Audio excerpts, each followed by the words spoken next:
As the debates over birthright citizenship and immigration move through the courts, the Green Berets are heading to Mexico for a special mission. NewsNation's Jorge Ventura is joining us live with a look at what they're doing and how it's supposed to fortify our border. Jorge.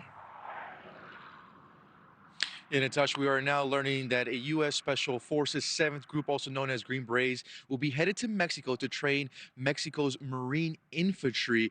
And they'll also be training those Marines in two types of combat, conventional and non-conventional types. Those U.S. troops will be arriving in Mexico fully armed. That training between the two countries is set to begin tomorrow and last until March 30th. Now, this training between the two countries does come at a time as the U.S. government continues to pressure Mexican officials to crack down on cartels and fentanyl production. NewsNation did report that Mexican cartels and Chinese gangs are moving what officials are calling, quote, cocaine of the sea, the endangered totoaba fish, in exchange for chemical precursors needed to produce fentanyl. Additionally, NewsNation recently obtained a memo warning Border Patrol agents of a potential shooting attack from the Mexican side of the border that would target U.S. government official and law enforcement. That memo claims that the shooter will make it seem as or appear as if the Mexican government was involved. All this comes after a Mexican cartel member, a Mexican mafia member, and members of the Venezuelan gang Tren de Aragua were arrested here in the U.S. this week. That cartel member arrested in Texas is from Cartel del Golfo.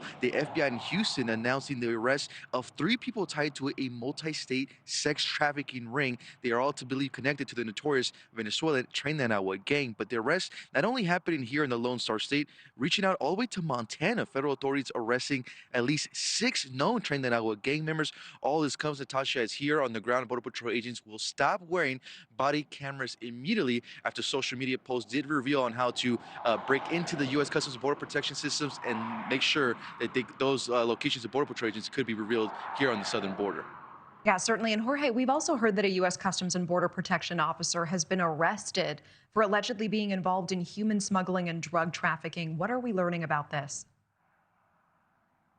This is still a developing story, but we are now learning that a former El Paso Border Patrol agent, Manuel Perez Jr., was arrested for allegedly conspiring to bring illegal immigrants into the United States. Manuel Perez is also allegedly involved in narcotics distribution. Now, DHS Secretary Kristi Noem did take to X to react to the news, saying, quote, to traffic drugs and smuggle humans while wearing the badge is not only a disgusting betrayal of our patriotic Customs and Border Protection agents, but of our nation and the American people. Manuel Perez will be prosecuted to the fullest extent of the law. Now, Perez is facing multiple charges, including conspiracy to smuggle migrants into the United States.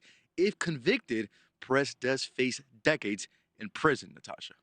Jorge Ventura with that live report in Eagle Pass, Texas. Thank you.